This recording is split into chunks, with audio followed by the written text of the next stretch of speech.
ଯେତେବେଳେ ମୁଁ ବାହାରେ ରହୁଥିଲି ଆଉ ମୋର ରୋଷେଇ କରିବାକୁ ମନ ହୁଏନି ତ ସେତେବେଳେ ମୋର ଗୋ ଟୁ ଖାଇବା ହେଲା ହେଉଛି ସ୍ୟାଣ୍ଡୱିଚ୍।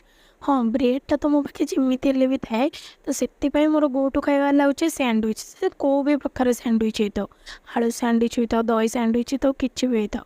ତ ଆଜି ବି ସେମିତି ଟିକେ ମନ ହେଲା ସ୍ୟାଣ୍ଡୱିଚ୍ ଖାଇବାକୁ, ତ ମୁଁ କ'ଣ କଲି ନା ଗୋଟେ ପ୍ଲେଟ୍ରେ ଭେଜିସ୍ ସବୁ ମାନେ ଟମାଟୋ, ପିଆଜ, କ୍ୟାପ୍ସିକମ୍ ଆଉ ଗାଜରକୁ କାଟିକି ରଖିଦେଇଥିଲି। ତାପରେ ଗୋଟେ ବାଉଲ୍ରେ ଟିକେ ଦହି ନେଇକି ସେଥିରେ ଗାଜର, ପିଆଜ, କ୍ୟାପ୍ସିକମ୍, ଟମାଟୋକୁ ପକାଇଦେଲି। ପୁଣି ସେଥିରେ ଲୁଣ ଆଉ ଗୋଲମରିଚ ଗୁଣ୍ଡ ପକାଇକି ତାକୁ ଟିକେ ଭଲସେ ଗୋଳେଇଦେଲି।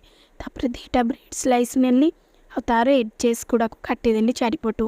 ମୋର ଟିକେ କାଟିବାରେ ଟିକେ ଅସୁବିଧା ହେଇଗଲା, ଆପଣମାନେ ଭଲସେ କାଟିପାରିବେ।